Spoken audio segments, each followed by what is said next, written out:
당신이 아무리 채식을 해도 식사량을 줄여도 뱃살은 그대로고 혈당은 높기만 하다고요? 그건 당신의 잘못이 아닙니다. 지금부터 말씀드릴 이 이야기를 들으면 왜 당신의 몸이 그 어떤 식단보다도 더 똑똑한 방식으로 반응하고 있었는지 알게 될 겁니다. 핵심은 음식이 아닙니다. 바로 세포입니다. 세포는 나이가 들수록 탄력과 기능을 점점 잃어갑니다. 나이가 들수록 우리 세포는 스스로를 닫고 점점 굳어갑니다. 세포 기능이 떨어지면 다양한 건강 문제가 나타납니다. 이로 인해 우리가 먹는 음식은 세포 속으로 들어가지 못하고 혈액 속에 둥둥 떠다니게 되죠. 문제는 여기서 끝나지 않습니다. 이렇게 흡수되지 못한 영양분은 결국 혈당 상승, 복부 비만, 피로감 등으로 이어지게 됩니다. 하지만 놀랍게도 이 굳어버린 세포를 다시 부드럽게 깨우는 아주 간단한 방법이 있습니다. 바로 아침 소금물입니다. 지금부터 왜 이 소금물 한 잔이 뱃살을 줄이고 혈당을 안정화시키는지 과학적 근거와 실전 사례를 통해 자세히 알려드리겠습니다. 우리 몸속의 세포는 본래 유연하고 투과성이 높아 다양한 영양소와 수분을 받아들이는 능력이 뛰어납니다. 그러나 30대를 지나면서부터 점차 세포막의 유동성이 떨어지기 시작합니다. 이 현상은 노화,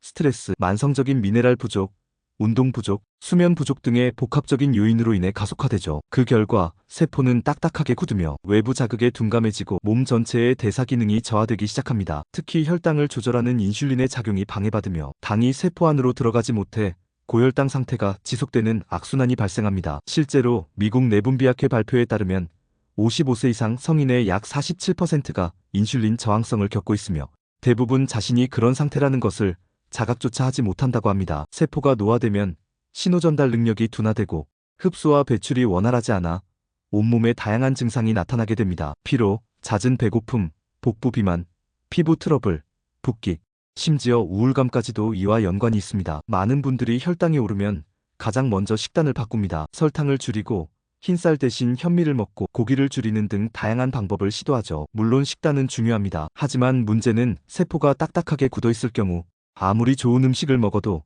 그 효과가 제한적이라는 점입니다. 즉, 혈당을 낮추기 위해 먹는 식사가 오히려 혈중당 농도를 더 높이는 결과를 낳을 수도 있다는 말입니다. 예를 들어 현미밥을 먹었는데도 식후 혈당이 180을 넘는다면 그건 음식의 문제가 아니라 세포가 포도당을 받아들이지 못하고 있다는 신호입니다. 최근 국내 한 연구에서도 동일한 식단을 섭취한 사람들 중에서도 혈당 반응이 크게 달랐으며 그 차이의 가장 큰 요인이 세포막의 유동성이라는 결과가 나왔습니다. 결국 혈당 조절의 핵심은 세포의 문을 여는 것입니다. 식단은 그 문을 두드리는 행위일 뿐 문을 여는 열쇠는 따로 있습니다. 또 다른 오해는 내가 운동을 안 해서 뱃살이 안 빠지는구나라는 생각입니다. 물론 운동은 필수입니다. 그러나 여기서 중요한 건 운동을 해도 세포가 굳어 있으면 에너지를 만들지 못한다는 사실입니다. 우리 몸은 혈액에 떠다니는 포도당을 연료로 사용하지만 세포의 문이 닫혀 있으면 그 포도당은 에너지로 전환되지 못하고 고스란히 지방으로 저장됩니다. 특히 복부는 지방이 가장 잘 쌓이는 부위죠. 단순히 칼로리 소비만으로는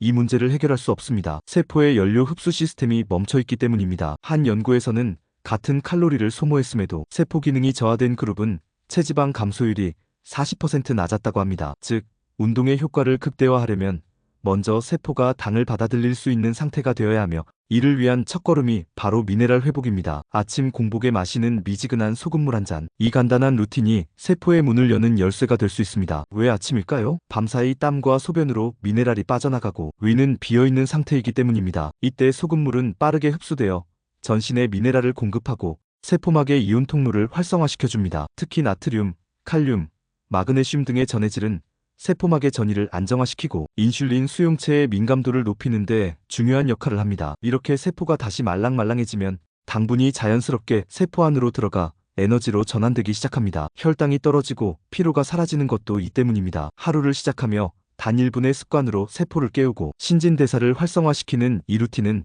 생각보다 큰 변화를 만들어냅니다. 하지만 아무 소금이나 마셔서는 안 됩니다. 정제염처럼 순수 나트륨만 남은 소금은 오히려 미네랄 불균형을 악화시킬 수 있습니다. 천일염, 주염, 핑크솔트처럼 다양한 미네랄이 포함된 자연소금을 사용하는 것이 중요합니다. 복용법도 간단하지만 정확해야 합니다. 200ml 정도의 미지근한 물에 소금 한 꼬집약 0.5g을 넣고 공복에 천천히 마시는 것이 가장 좋습니다. 너무 짜게 타거나 찬물에 타서 위장을 자극하거나 식사 후에 마시는 경우가 많습니다. 마신 후 20분은 아무것도 먹지 말고 몸이 흡수할 시간을 주는 것이 핵심입니다. 짠맛이 과하게 느껴진다면 소금을 조금 줄이거나 칼륨이 풍부한 소금을 선택하는 것도 좋은 방법입니다. 개인에 따라 미세한 조절이 필요하므로 처음 1, 2주는 자신의 몸 반응을 관찰하는 것이 중요합니다. 이 간단한 습관 하나가 하루 전체의 혈당 안정성을 좌우할 수 있습니다. 많은 분들이 소금물의 효과를 느끼지 못했다고 말하는 이유는 방법이 잘못되었기 때문입니다. 너무 짜게 타거나 찬물에 타서 위장을 자극하거나 식사 후에 마시는 경우가 많습니다. 또 하루 이틀 마셔보고 효과가 없다며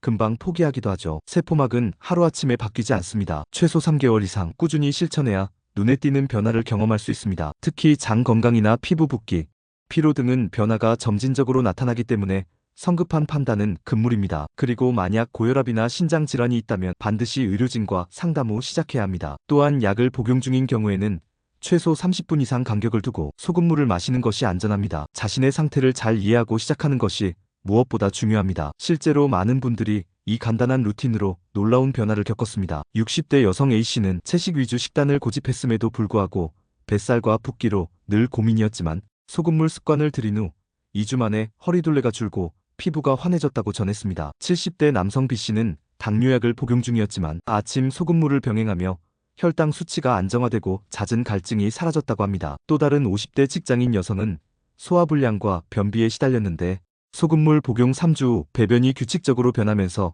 하루를 훨씬 가볍게 시작하게 되었다고 전했습니다. 이 모든 변화의 공통점은 세포의 회복입니다. 결국 몸이 스스로 회복할 수 있는 조건을 만들어주는 것이 가장 현명한 건강법이라는 것을 보여주는 사례입니다. 앞으로 우리가 주목해야 할 건강관리의 핵심은 단순한 칼로리 계산이 아니라 세포 기능의 회복입니다. 점점 더 많은 연구가 세포막 유동성, 미토콘드리아 활성화, 미네랄 대사에 주목하고 있으며 자연적인 루틴을 통한 회복 방법이 각광받고 있습니다. 아침 소금물은 그 출발점이 될 수 있습니다. 특히 4060대 중장년층은 지금 이 습관을 들이는 것만으로도 수년 뒤 건강 상태를 완전히 다르게 만들 수 있습니다. 나아가 이 루틴은 면역력 향상, 노화 지연, 정신적 안정에도 긍정적인 영향을 줄 수 있다는 연구들이 이어지고 있어 단순한 민간요법을 넘는 과학적 접근으로서의 가능성도 높아지고 있습니다. 우리는 늘 무언가를 복잡하게 해결하려고 합니다. 비싼 영양제, 고가의 건강기구, 어려운 식단 조절. 하지만 정말 중요한 건 기본입니다. 매일 아침 소금물 한 잔. 이것 하나면 시작할 수 있습니다. 다이어트도, 혈당 관리도,